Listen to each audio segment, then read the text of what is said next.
市民話：條條路都整，可唔可以搞完一條再搞另一條呢？咁樣對交通嘅影響咪會減少好多咯。議員亦都提出一啲科學嘅建議，為修路期間帶嚟交通不便解話。譬如周邊地區，譬如國內都係新做嘅馬路5年內唔準再掘，咁你就可以前瞻性咁預留啲管道喺度。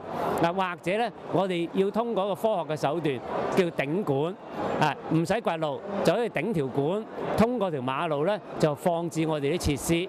咁再一個咧，喺整體嗰個交通佈局方面咧，我諗咧就唔係話淨係收唔收路嘅問題，係應該前瞻性咁樣將我哋嗰啲道路嘅數據早啲輸入去。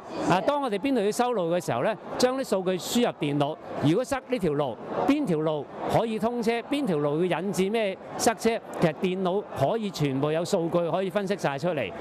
另外，記者發現一啲工程封路之後遲遲未動工，或者完工後又會空置一段時間。例如友誼大馬路其中一段整到依家仲未搞掂，麥議員就話呢啲情況係有原因嘅。嗰時咧就係幾個部門唔協調啦。咁譬如掘完水喉，又等電纜，掘完電纜咧亦都等呢個天然氣。咁加上而家咧真係今年咧，大家有冇留意咧？一個星期之內總有幾日落雨嘅。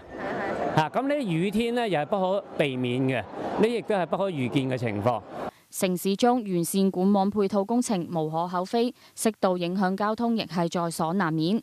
但大面積整路會影響市民出行，令到高峰時段某啲地方交通幾乎癱瘓。呢啲政府係咪應該認真思考下，點樣先可以趕工又唔影響市民？有冇啲更科學嘅整路方法呢？